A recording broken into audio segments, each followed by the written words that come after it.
So honored today to have with us Scot Frisch from AARP, EVP and COO. Scot, welcome. George, good to see you again. Always great to see you, Scot. And, what an incredible time to have you on the show during what is a global pandemic. What is AARP doing to help people during this time? Well, it has been a devastating, this pandemic has had a devastating effect on all of us, especially older people. So many have died, but there's also been the destructive effect on health and financial security for many of us. And AARP has been, the role we've been playing is doing what we always do. We're a trusted resource and a strong champion for people in need, and we've been providing information on caregiving and improvements in nursing homes, making easier for people to get stimulus checks, invoking community connections to combat social isolation. But it's been a difficult time for all of us, and here at AARP we're doing everything we can to help make things a little bit easier. Scot, what I love about what you just said is exactly that. You are the trusted source of information. As a member myself of AARP, I can tell you, I view AARP in exactly that manner, that you are the trusted source for all of this information during this really unprecedented time where the world, the entire planet, perhaps for the first time in history, is experiencing the same exact thing, right? In every corner of the world. We talk to people all over the world with interviews, and they're experiencing exactly the same thing with this pandemic. And so during this time, so many people are hurting and impacted, obviously. What do you see as AARP's role? I know a lot of people turn to AARP. What would you see that key role being? Well, I think, again, it comes down to what we've been doing for the last 60 years. We are a trusted resource to provide information, education, and content to our members and society as a whole, especially those that are over the age of 50.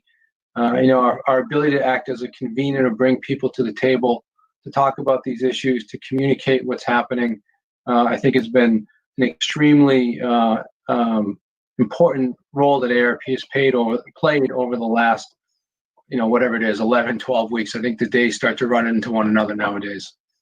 That's right. And what's remarkable, personally and professionally, and looking what AARP is doing, is that you pivoted so quickly because you have been a convener. And it's not a new thing. It's not like you just started connecting and partnering with other organizations. And the fact that you're that trusted source of information and leadership is not by accident either. I mean, this is all part of the organizational mission, right?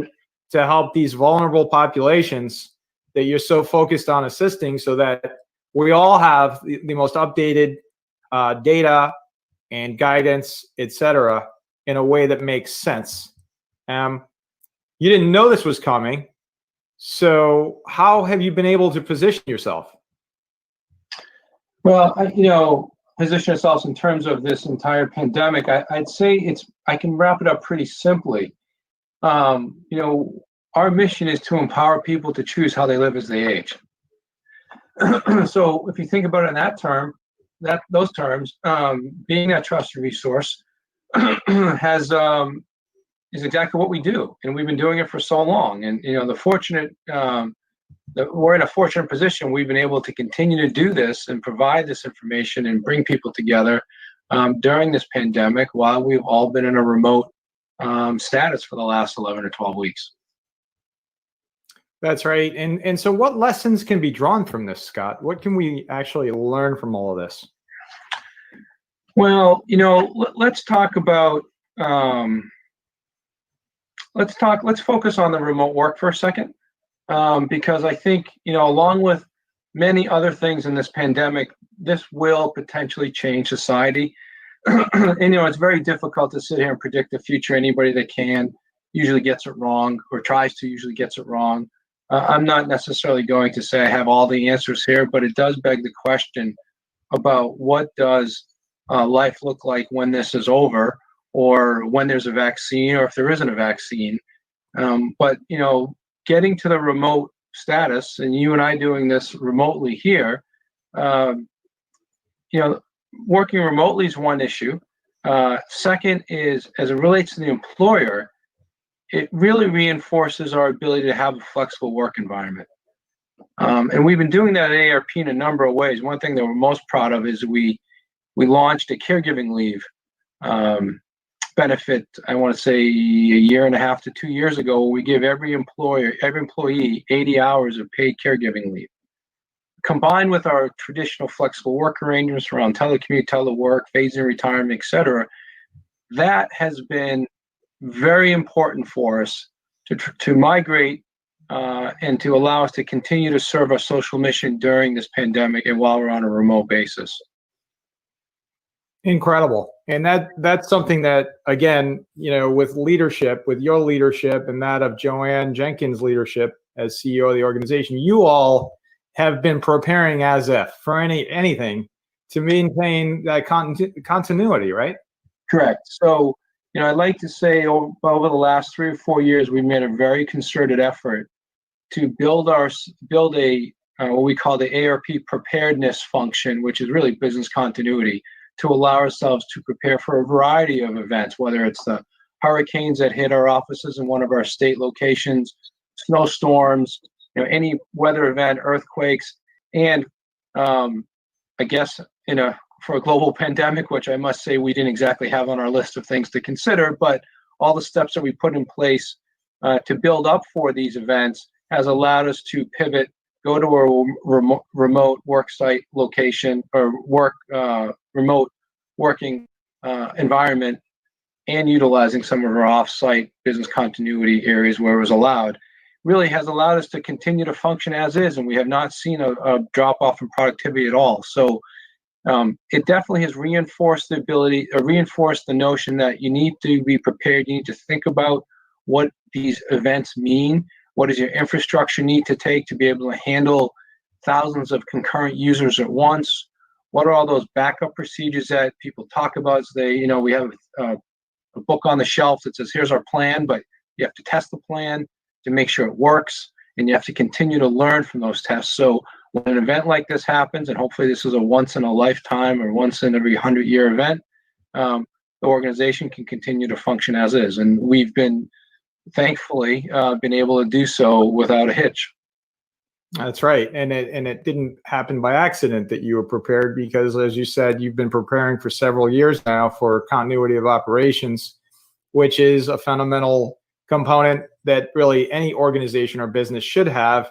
And there's certain elements of that we can all learn from, right? In terms of partnerships and being able to pivot with partnerships that were created pre-pandemic. They Correct. Now count on to say, I know the capacity of this other organization, company, NGO, public sector, et cetera. We can partner, we can take advantage of that to work together, et cetera, in ways that are not being created now, which is much more difficult, right, to create new partnerships at this moment. So that foresight, that strategic foresight that you all have embodied in your mission is to be commended. And so I'd like to ask you about older workers in a bit in technology. What are some of these stereotypes that you've seen and the myths associated with those? Well, it's a subject that we're very familiar with, and let's talk about pre-pandemic for a second. So the myths, the myths of the older worker being someone that doesn't handle technology well, or they're too expensive to hire, or they're too costly to retain, or they're out of touch. I think before the pandemic, those were, I guess I can say it, those were receding. They weren't gone. But if you specifically look at the technology aspect, and I would say there is any silver lining, and there are a few silver linings in this pandemic, but one is, I'd like to think that the digital skills gap, or the age-based digital skills gap, better said, has shrunk because of this pandemic, because technology is now everywhere. Everybody's using Zoom or Microsoft Teams or Skype or FaceTiming your relatives or FaceTiming your kids or FaceTiming your friends for a Friday afternoon or Saturday afternoon get together. I think it's become so ubiquitous, the stigmatism around the older adult not being able to handle technology has significantly shrunk. And I think will continue to do so. And I've always said that today's 60-year-old understands and treats technology vastly different than the 60-year-old of 20 years ago. Mm-hmm. Just like 20 years from now, that technology gap for that 60 or that 50 or that 70-year-old will be vastly different than what it is today. So I think that's one big thing is around the technology gap and how it's been receding. I think the other thing that's being come into play here is some of the things that older workers do is that they bring a level of institutional knowledge and experience and perspective. And again, this is not just for older workers, but it is. Our research shows that they bring a certain level of perspective and experience to situations. And having gone through other major events, whether it was 9/11, whether it was the 08-09 crisis, add this to the list. That level of experience and perspective has been invaluable during this entire pandemic. And the last point I'd like to add, I know I'm getting a little long here, but the last point I'd like to add that ties to that is the value of mentorships between the older worker and a younger worker, whether it's and it goes both ways, but that mentorship, especially in times like now where there's a high level of anxiety, it's a high level of discomfort, nervousness, those are invaluable traits that the older worker brings to the workforce.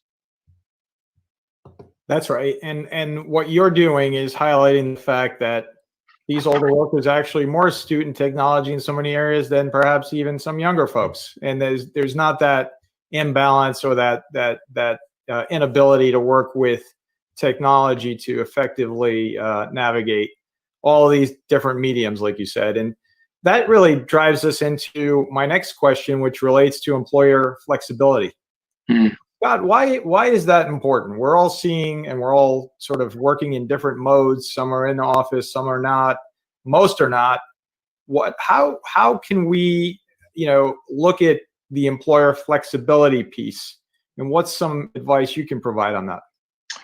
Well, as I said earlier, the flexibility around your telework policies is very important. I think what this pandemic has done is brought to the forefront the point that you can be productive working remotely.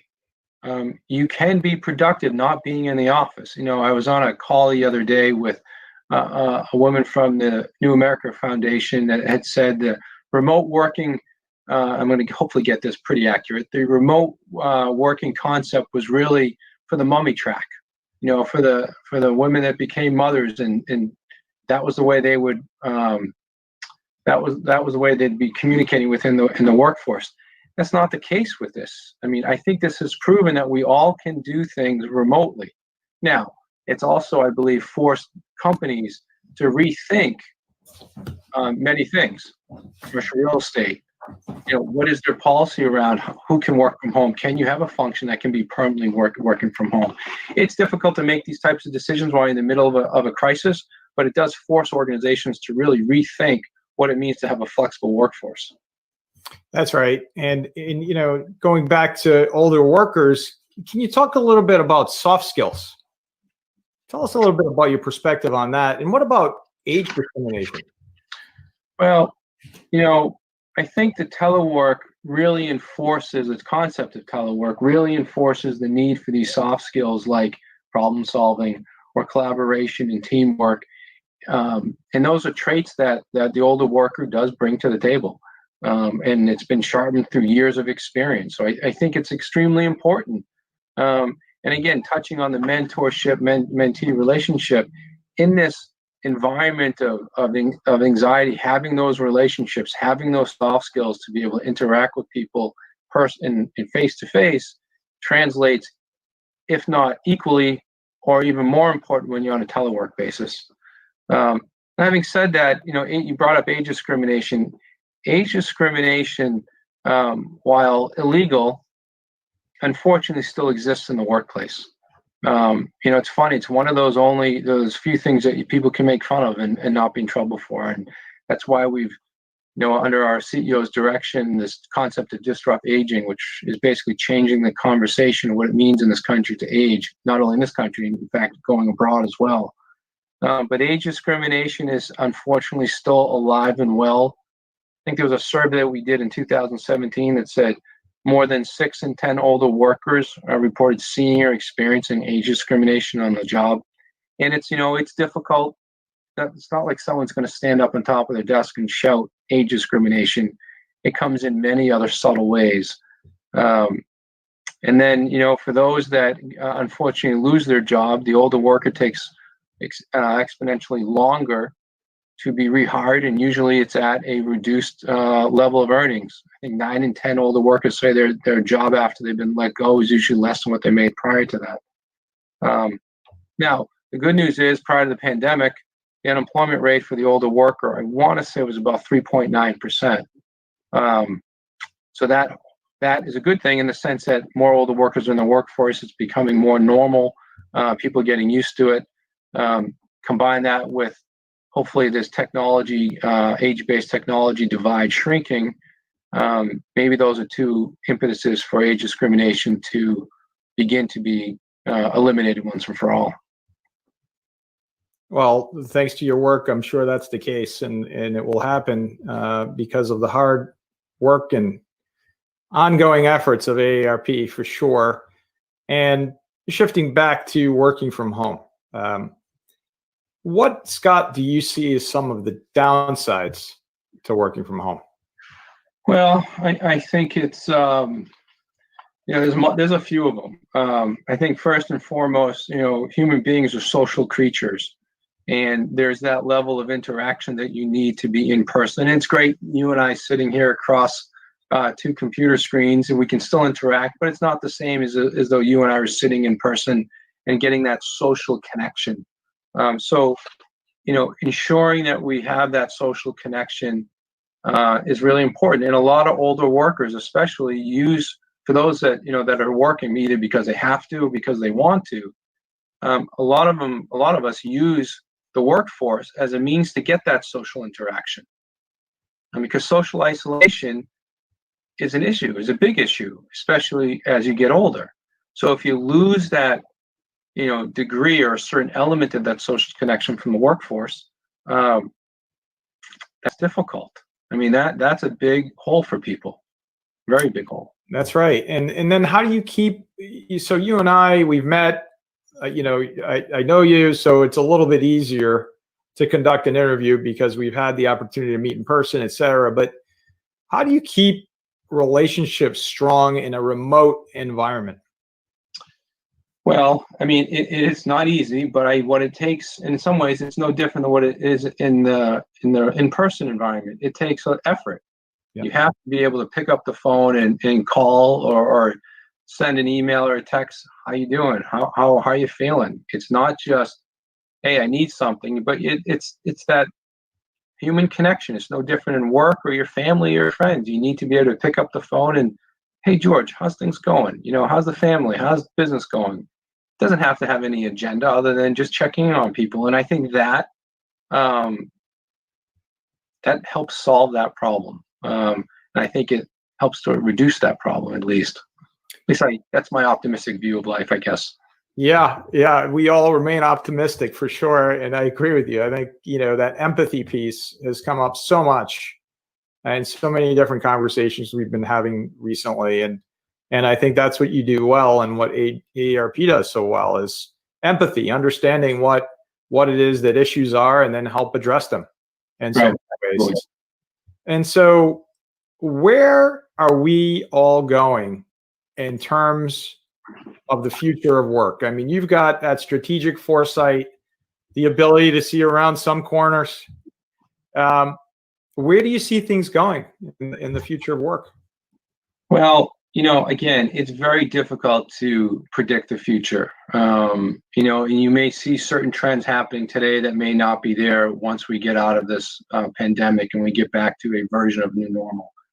But having said that, I do think there are a couple things, and we've touched on some of them. One is the concept of workplace flexibility, whether it's demanded by the employee or suggested or implemented by the employer. I think workplace flexibility is going to be a much bigger item in the future. I think the remote status, the remote working status combined with that flexibility, I think it's proven that productivity, at least so far, can be achieved. I think it will be interesting to think about what happens, though, from a productivity standpoint when you do have a hybrid environment. So today, we've proven that productivity is fine. At least at AARP, we have not seen a drop off with everybody being remote. What happens when you have an organization that has a hybrid version?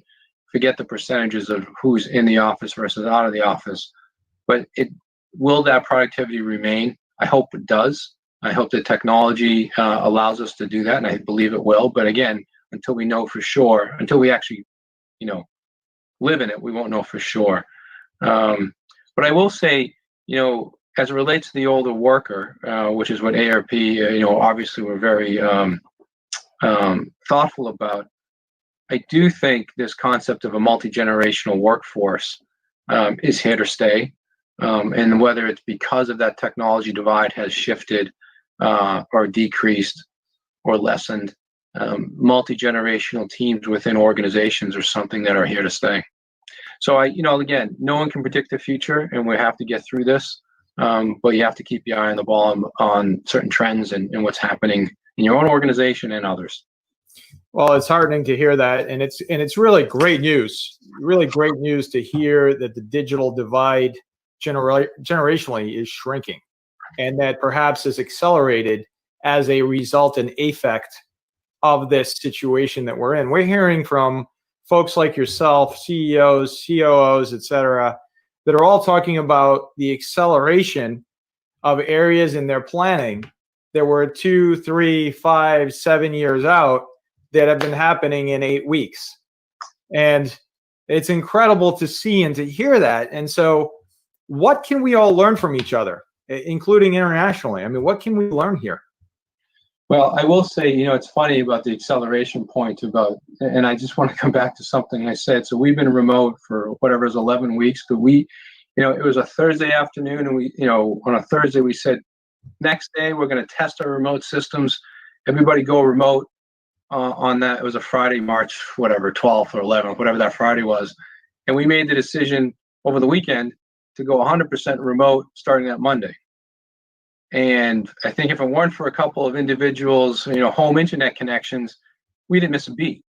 So we made that decision, very quickly, because we had the foresight, at least the planning, thankfully, to allow us to do that. But lessons learned going forward, whether it's domestic or international, we are a global environment. We do live in a global community. To your earlier point, when you opened it up, everyone is experienced think about it, every country, everybody, every individual is experiencing almost the same thing as it relates to this pandemic at the same time. It's just it's amazing to be able to see this. But it does show that you need to have some planning. You need to think about your workforce, think about your organization. How does it survive? And it just takes time, effort, and it's not, doing it's not fun up front. All that work is not going to generate new sales in the moment, but it's going to allow you to continue to function and continue your operations in event of a situation like this or something comparable. Well, and in your role, gosh, that's right in the middle of your job description, right? Chief Operating Officer. I mean, you're the person that's in charge of the operations of this incredible organization, and I want to applaud you for having the ability and the insight and the willingness to lead and to help with Joanne and planning and taking this organization forward, albeit digitally now, and to continue to be an incredible voice, honestly, for what I see is such an incredibly important part of this global community. The older populations, I mean, it's just profound. The messages that have come out by the organization, the guidance, the leadership, all of these things together help form a collaborative effort that I think is really important for people to see a roadmap that we can get out of this. Here are lessons. And by the way, the overall lesson that I see is also what AARP has done in general to continue operations. And that lesson can be shared and is being shared, obviously, through this interview with other companies, NGOs, public sector, to say, okay, planning is important. Partnerships are critical, and not just in times of need. I mean, you have to have those relationships in place so that you're able to, in some fashion, continue. And by the way, you have an added pressure, which is people look to you. You're that trusted advisor. You're that trusted advisor for this older population, one of these vulnerable populations as well, as we've seen in this pandemic, that are looking for this information, Scott. So personally, professionally, I applaud you and everything that you're doing. And I'd like to talk just a little bit about the work you've done with, for example, the World Economic Forum, the OECD, Living Learning, Earning Longer, LLEL, and Collaborative, where you share best practices. Tell us a little bit about that. Well, first of all, I think on behalf of all of us at AARP, thank you for those comments about us. It's been a lot of time spent by a very large team who has put their heart and soul into making sure AARP is here to do its social mission. So thank you for that. Our work with the World Economic Forum and the OECD around the Living, Learning, and Earning Longer Collaborative, that's a mouthful, is really about working with global companies to explore the business case for age diversity and highlight promising practices from around the world. So it's a lot to do with what a multi-generation workforce brings to an organization, specific around recruitment and retention, flexible work, all the things we've been talking about, caregiving benefits, lifelong learning, which we didn't touch on, is, I think, if anything, is one of those trends is going to continue to occur over the next generation. You can't always just get your education from those 4 years in college or wherever period it ends. It's a lifelong event. So we're excited about it. We've had a great relationship with both organizations. I think our report is going to be issued, I believe, in the 2021 World Economic Forum at Davos. So looking forward to that.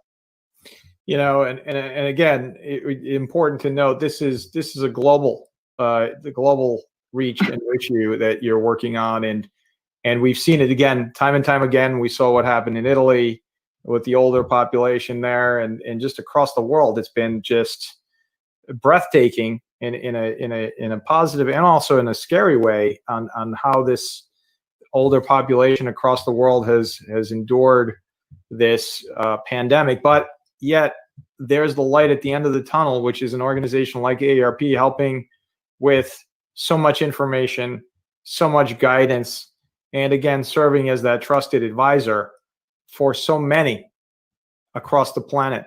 And so, Scott, final question. Mm-hmm. How do we embrace the future? Well, that's an interesting question, George. I think, listen, I think at the end of the day, I'm an optimistic individual. Although my day job takes me into a lot of the details and nuts and bolts of running an organization from an operations perspective.